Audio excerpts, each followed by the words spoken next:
I heard the cry before I felt the wind or the heat. It cut the noon air sharp enough to turn my walk into a run. I was out on the open steppe to check camera traps along a low ridge, sun high, shadows hard. Nothing unusual, until that sound came again, closer and raw. I topped a small rise and saw a leaning tree with a scarred limb. A thick constrictor draped over it like a coiled tire. In its turns hung a lynx cub, ribs pinned, head lolling, tongue out. On the ground beneath, the mother stood planted, ears up, mouth open. The noise that brought me here was not a threat. It was a plea. I measured the distances, 3 strides to the trunk, 1 jump to the limb, and the size of the snake, long enough to control the branch and anything that reached for the cub. Constrictors do not belong out here. Someone likely dumped this one. None of that mattered. If I did nothing, the cub would die. I dropped my pack, snapped my trekking pole to full length, and stepped forward. The mother shifted back half a pace, as if making room. Her eyes were wide but fixed, asking a question I understood. I kept my voice low and steady. I am here. I will try. I touched the snake with the rubber tip and pushed. The coil gave and then braced, all muscle. The head struck at the pole and bounced, a thud I felt in my hand. I kept the shaft between the skull and my body and changed the angle, using the limb as a fulcrum. The loop over the cub lifted a finger's width. A whisper of air scraped from the little chest. The snake answered with a full-body squeeze that stole it back. I needed a wedge. A dry branch lay by my boot. I snapped it and jammed the long piece beside the pole under the tightest turn. The head shot from my hands. I batted it away by inches and held my ground. The mother paced 1 tight circle, then faced the limb again, silent and ready. I leaned all my weight on the pole. The wedge bit. The coil rose another sliver. The snake slid its tail to wrap the limb for leverage. If it locked that ring, I would move nothing. I set my shoulders and pushed until my teeth hurt. The loop rose half a hand. I slid my forearm under the turn and pried it off the cub's ribs. Scales raked skin like 100 small knives. The cub's chest inflated once and sagged. I eased to reset my grip, and the snake took everything back. The cub went limp. For a heartbeat, the world narrowed to dust, heat, and a wasp near my ear. Then claws scraped bark above me. The mother had leapt. She hit the limb above the head, and her weight rocked the branch. The snake's balance shifted. I rammed the wedge deeper and rode the bounce. The loop slid. Not much, enough for the cub's chest to rise again on its own. The snake coiled to correct. The mother swiped the top of its neck, not to kill, just to shock. The head jerked. I drove the pole hard. Old wood creaked. For the first time, the coil around the ribs did not fight back. I hooked my forearm under the cub's belly and lifted, buying a thin pocket of space. Tiny claws scraped my sleeve, a live scrape. I could not free him yet. The head swung toward my arm, and I yanked clear, letting the cub hang with breath moving in and out. I backed 2 steps, pole up, lungs burning. The mother dropped beside me, closer than I ever expected to be to a wild cat that size. She looked at her cub, then at the snake, and lowered her body to spring. There was one more move, and it was bad. It meant getting close to the skull and trusting the mother to read my intent. I stepped in and set the pole across the back of the snake's neck, just behind the skull, and leaned down to pin it. The head thrashed, jaws working on rubber and air. Power ran up the shaft into my bones. The mother looked straight at me. Something eased in her shoulders. She slid under the limp cub, ready to take his weight if he fell. "Hold on," I said, to her, to him, to myself. The next move would decide everything. I pressed the rubber tip across the snake's neck and leaned down with both hands. The pole hums with force under it. The head twists and snaps at air, jaws clapping on the rubber. The lynx mother crouches below, eyes flicking from me to her cub. I keep my voice flat to steady my breath. "I have the head. Give me a second." The coils keep crushing. The cub's paw curls and hangs. If I release the head, it will come from my hands. If I hold it, the loop keeps closing. I choose the risk I can see. I climb onto the trunk for height, drive the pole with my shoulder, and grab the broken wedge I jammed in earlier. I stab it under the lowest coil and pry. The loop shifts a fraction, then locks again, muscle like cables. The mother rises as if to leap, then stops. She wants to strike, but her cub lies in the turns of that body. She makes a rough, soft sound. I answer without looking away. "I am trying." "Wait." The pole skates on scales until the rubber catches behind the skull. The head slows. I use that beat. From my pack, I pull a spare nylon strap I carry for camera traps, 2 fingers wide with a plastic buckle. I throw it over the limb, drop the end around the neck just behind the skull, and haul until the buckle bites. The head thrashes, the strap scrapes bark, but it holds. Now or not at all. I two-hand the wedge and drive it deep beside the cub's ribs. The coil rises a thumb's width. Air whistles into the cub. The mother freezes for 1 beat. I push again. The coil lifts another sliver. I slide my forearm under and take the weight on bone. It feels like wedging my arm under a rolling tire. Skin burns. I do not let it drop. The snake tightens higher on the branch to gain leverage, then pours that pressure back into the loop. The wedge creaks. Pins of heat run from wrist to elbow. The cub's head lolls, then jerks once. Stay with me, I say. Breathe. The mother springs up the trunk and hooks her claws into the limb above the body. She does not slash. She hangs her weight, bending the wood a fraction. The branch dips.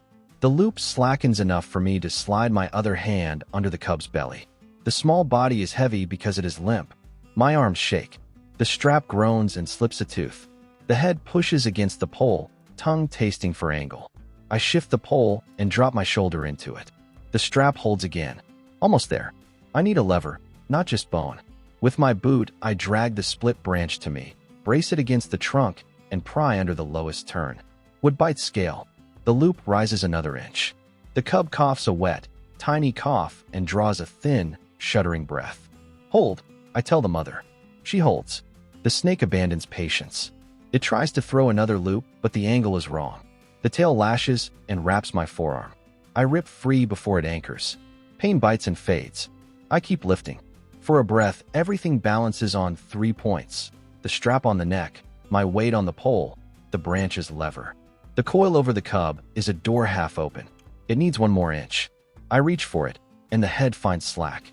The strap slides. The jaws snap against the pole, miss, and clamp on rubber with a grinding sound. The shock kicks through the shaft. I catch it and lose the lever. The loop drops. The little chest compresses again. The breath leaks away. The mother's cry tears the air.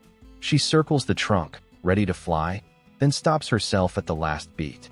She will not risk her cub's throat under her own claws. I reset. I yank the strap tighter until it shrieks on bark, wrap the tail twice around the limb, and jam the pole across it like a tourniquet. The head pins again. I wedge the branch back and pry with a low, steady grind. The coil opens 1 last inch. I slide the cub forward along my forearm and down my ribs like moving a child through a window. The little body drops into the grass at the mother's paws. She noses it once, frantic but careful, and steps back to give it air. The chest lifts half a breath and stalls. I retreat 2 steps, still pinning the head. The snake riots along the limb, searching for new hold. The strap keeps the head from reaching me, but not for long. Plastic buckles are for gear, not this. I know I have only moments before it breaks. The cub gives a thin gasp, and then nothing. The tongue lies pale, the eyes open and wrong. Blue shows under the lips. I kneel and rub the chest with the heel of my hand, slow and gentle, the way I learned with stunned birds and once with a stray cat. Breathe, I say. Stay. Another gasp trembles through the ribs. Then silence again. Behind me the strap pops 1 notch. The head twists, angry and close. Time shrinks to a handful of heartbeats. I press on the chest, count to 5, and listen for any air. I do not hear it. I tip the chin, clear the mouth with 2 fingers, and seal my lips over the little nose and mouth. I give 1 small breath and pull back. The chest rises a sliver and falls. The next breath has to be stronger, but the strap is slipping and sweat slicks the pole. I look at the mother and speak as if to a person. I need 1 more minute. The head turns toward us, eyes steady and cold. The strap groans. I settle my weight on the pole and fill my lungs for another breath, knowing that if the buckle breaks on the next heartbeat, there will not be a 3rd try. The buckle holds 1 more beat. I lean on the pole and give the cub a small breath. Ribs lift, stall, lift again. A moth-light flutter under my fingers. They're but thin. The strap pops. I shift the pole higher to steal a second. The snake thrashes, bark rains on my arms. The mother stands over her cub, paws clear of his chest, eyes fixed on my hands as if the tiny breaths are the only thing that makes sense. Hold, I say. We are almost there. The buckle fails. The head whips free like a belt from a loop. I shove the pole down and sideways. Jaws clamp rubber, twist the shaft, peel skin from my knuckles against the bark. I keep the pole between us and punch the skull away. The snake coils to strike again. The mother commits. She leaps past my shoulder, rakes across the top of the neck, and drops to the grass, planting herself between the head and her cub. I jam the broken branch under the lowest coil. The lever bites. Push, I hear myself say, and realize I am saying it to her. She rears, not to claw, but to lift the cub a palm's width from the limb with her shoulders.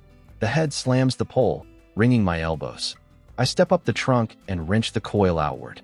The snake loses the limb and pours down the trunk, pure weight and muscle, into the grass. It gathers to launch and chooses me. I bar the neck with the pole a hand behind the head and drive forward, shin against the shaft. The tail lashes my thigh, pain hot then dull. Stay on him, I tell the mother. I will make it leave. Teeth grind on rubber. I press until the jaw hangs at a bad angle. With my free hand, I loop the snapped strap behind the head, wrap it twice around the trunk, and cinch. It will not hold long, but long enough. I slap the neck sideways with the flat of the branch, kick the coil off the trunk, and back with the snake toward open grass, pull across the neck, strap pulling the other way. For the first time, the cub is clear of the body. Go, I tell it. Open field. It tests both holds and finds the strap weaker. Plastic creaks. I scoop dust with my boot and kick it over the eyes and mouth, then let the strap go slack. The snake surges blind. I gate it away with the pole. The mother lets it pass. It arcs as if to return, thinks better, and slides into the scrub. I walk a few paces, pole ready, until it disappears. Only then do my knuckles bleed. I kneel by the cub. The chest is still. A faint flutter trembles under my fingers. I tip the head, clear saliva, and give a breath sized for a cat the length of a boot, then another. Paper bellows rise and fall. Stay with me. The mother lowers her nose to my cheek, breath like grass. She reads me, steps around, and licks the face and chest in a steady drum. I keep time with her. Breath, rub, breath, rub. A weak cough rattles. I do not smile. I keep working. Then a thin, self-drawn sip. Another. Each shallow, each work. Shade, water, time. I lift him. Warm, limp, heavier than he looks. The mother tenses, then shadows me to the crooked tree. I set him where wind can touch, but not steal his heat and moisten gums and tongue with a wet corner of shirt. Eyes flutter, lose light, find it again. Pulse a thread pulled too thin. My thigh hums where the tail caught me. My knuckles throb. None of it matters. Only the next breath. I scan the grass. The scrub is still. The mother's face finds mine with a hard question. He has a chance, I tell her. I say it to make space for it to be true. The cub holds a breath as if we're learning. The pause stretches. I do not breathe until he does. Then he does, shallow, reluctant. Not enough, but something. I keep time with it and listen to a silence still wired with danger. Now we see if a small body forgives a long minute without air. The light slid off the grass as the sun went down, and the heat let go of the ground. I kept the cub in the shade of the crooked tree, head a little higher than the chest, one foreleg forward so the airway stayed open. The mother stood close enough that I could feel her breath at my elbow. The snake did not return. Only wind bent the tops of the stems. I did not leave. I set my pack within reach and wrapped my torn knuckles with a strip of sleeve. I rinsed them with a trickle from the bottle, then touched cool drops to the cub's gums. I gave none to swallow.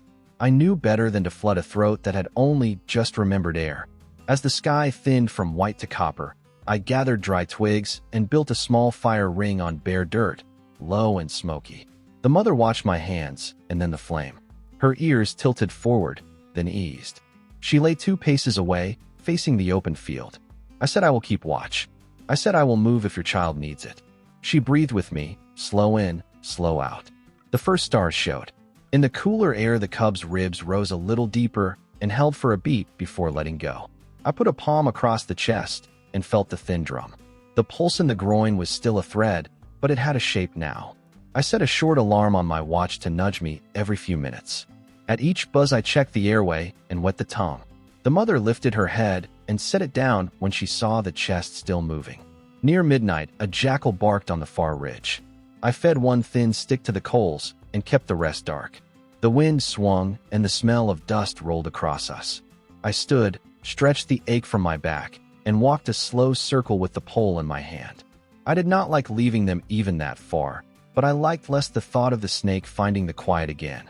Nothing moved in the scrub. I went back to the cub. He stirred.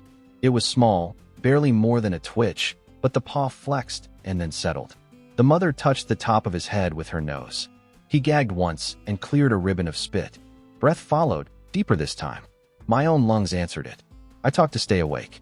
I told the mother I would sit here until morning and longer if the body needed it. The words were for me as much as for her, but she kept her eyes on mine like she had hired me and was checking the work.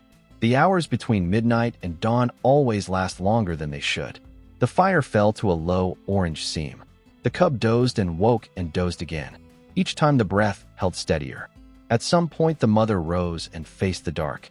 I heard the soft click of her teeth once. Nothing answered. I tried not to count the breaths, but I counted anyway. When I reached 100 without a long pause, I let myself believe we might keep him. I stretched my legs, winced at the bruise on my thigh, and looked east. The sky there was not yet light, but the stars had begun to pale. The mother returned to my side and sat, not touching me, close enough that I felt her weight through my palm on the ground. She looked old for a breath, her face drawn by a day that asked too much. I wanted to say he is not safe yet, but we have a path. Instead I said keep him warm.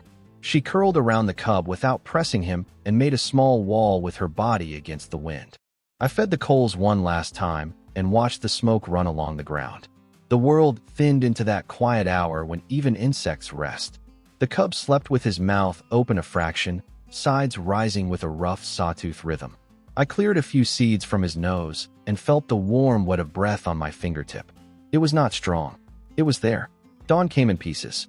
First a gray smear beyond the trees, then a band of silver, then color in the low clouds. Birds tested their voices. The wind shifted to the river and brought a cool ribbon of air. The mother stood and stretched, a slow arch that did not wake the cub. She stepped away, looked toward the scrub where the snake had gone, and then back at me. I said I can stay until the sun is up. I said we should give him more time before he tries to stand. I said I will not touch him unless he stops again. She listened the way she had all night, and then lay back down with her chest to his back. The light reached us. In that clear morning the cub blinked and turned his head toward warmth. He breathed in, paused, and let it go without the hitch that had worried me. He tried to tuck his paws under him and could not. He rested again. The fire was dead. The field was bright. The open day brought new rules. I knew I would need to pack the ash and leave this place clean. I knew the snake could still be out there, patient. I knew the cub might fade when the cool left. I also knew a line had been crossed in both directions. She had stayed. I had stayed. I looked at the mother and asked the question we had been circling since sunset. Will you leave with the morning, or will you ask me to keep watch one more day? Morning thinned the dark.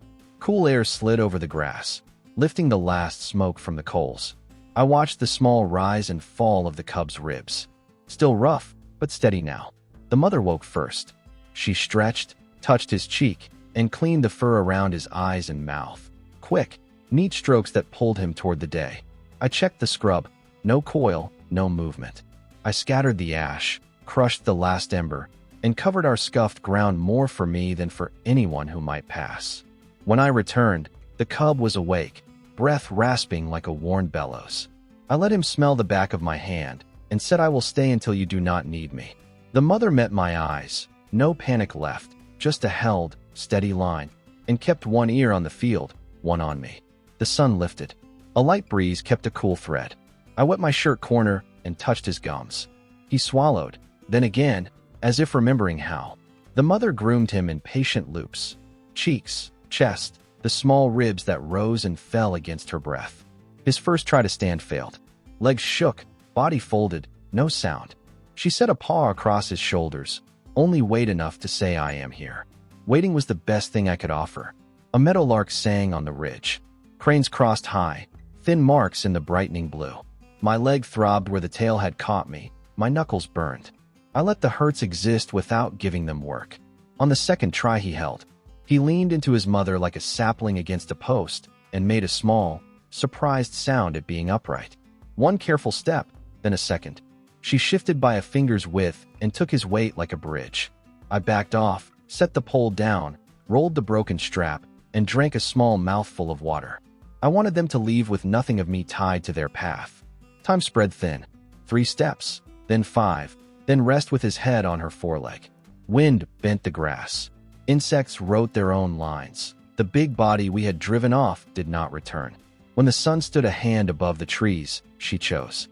A test of the air, a nudge under his chest, and he rose with a grunt, shaky but stable.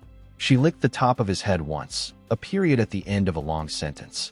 I kept my hands open and my eyes low. When I looked up, her gaze held a clear thing I could only name as thank you and also as be done now. I said I understand. I will not follow. She stepped past the old fire ring and into the grass without hurry. He followed with the awkward grace of a child new to his legs. The grass closed behind their shoulders, then their backs. For a dozen steps I tracked the tips of his ears, and then the field took them. I sat and listened to a part of the day with no news. Cold coals. Long wind. A beetle traced a question through ash. My heart, a hammer for hours, slowed to something human. I stood, brushed dust from my jeans, and laid a palm on the scar of the limb that had given us leverage. Thank you, I said. The scrub held only shadow. I left as I had come, slow, quiet, taking a longer arc so my scent would not sit on their steps. The camera trap waited on its post. I let the card be. Not every proof needs catching. At the low rise I looked back. Only grass, light, and the stubborn line of the old tree. No cat, no struggle, no witness. The day had already folded the story into itself. I thanked the empty air, the mother who kept her claws, the small life that relearned breath, the hour where fear and trust traded names. The answer was not a sound. Only the clean hush of a place returned to its work. I walked on with the sun at my back and a quiet chest, carrying the simple weight of what we had done and the larger weight of what had been given. A door opened and closed softly. No music, no banner, no mark on a map. Just gratitude and the long, good silence of morning.